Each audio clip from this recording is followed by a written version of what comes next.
the Akanu Ibiam International Airport. This Senate informed that while aboard an AP's flight from Abuja to Enugu, the pilot made a chilling announcement about the state of the runway of the Akanu Ibiam International Airport and enjoined passengers on board who can get the necessary authorities to listen to help in immediately setting about the resurfacing of the runway to forestall accidents as the potholes and cracks but marking the runway make takeoff and landing a bumpy and frightening undertaking.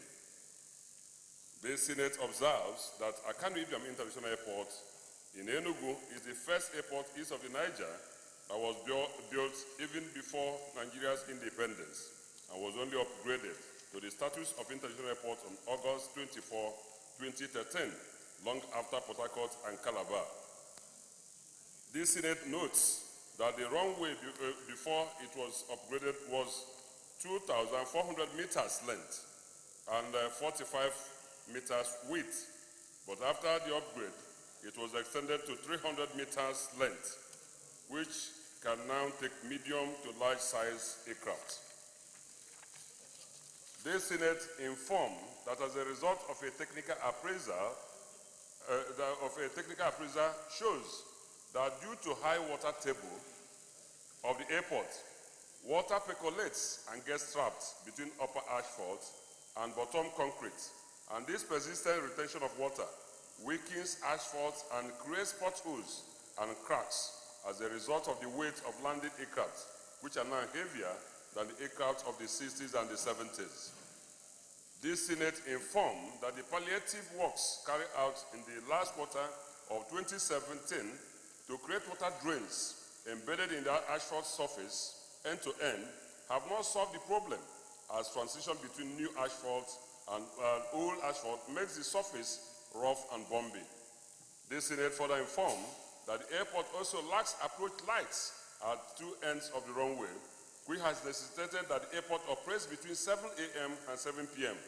and the nearness of the runway to Oriemene Market are trade beds which perch around refuse dumps and abattoirs in the market that are awfully dangerous to aircraft engines, especially during takeoff and landing. This Senate, considering that the South is the last among all the geopolitical zones of Nigeria to have an international airport, the condition of the runway of the airport is disheartening, and it will not only expose users of the airport to harm and avoidable accidents, it will also discourage international airlines and interest from using the airport. This Senate notes that the upgrade of the airport to international status was a fulfillment of the dreams of the people of the southeast of Nigeria, who are famed entrepreneurs and have long clamored for direct flights to parts of the world where they engage in myriad of commercial activities in order to cut costs associated with logistics and distance. And accordingly, this Senate resolves to urge the Federal Ministry of Transport and other relevant authorities to, as a matter of emergency, resurface and reconstruct the runway of Akanu Ibiam International Airport, Enugu, and also extend the length of the runway. Mr. President, I have been very grateful because the Senate permitted me to bring this motion of this matter of urgent public importance. Of a runway should not last more than 10 to 15 years. For an upgrade of a runway and that same runway will break down within 3-4 years, that means that job was not done ab initio. And so, as we urge the Ministry of Transport to look into this matter, there is also need for us to find out what happened to the funds that were put to upgrade this particular runway. I so submit. It's dangerous, so we can't blame God if anything happens. Let me also add that the Southeast Caucus have had cause to discuss this matter with the President, and the President should concern. We had thought that probably the last budget that the executive would take it upon themselves to ensure that it's appropriated for, because I recall the President, that was shortly before the construction of the Enugu, the Abuja airport, And the President also told us of the worrisome situation about the Abuja airport and said that most of the airports have this problem, of the runway. And so we had thought that that will be an opportunity for the government to address it.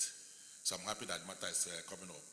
But just as Senator Francis said, I think we have a problem in this country of how we respond to disasters. Sometimes we allow disasters to happen and then we'll mourn, we'll come here, observe 1 minute silence, and then we don't learn anything from it. People die, we just go and bury them. Nobody does do any autopsy to find out why the person died, so that to prevent such occurrence. So that's the essence of doing autopsies. So, but here we just allow things to happen and we just move on as if nothing happened. It will just happen again. So I think that this should be a wake-up call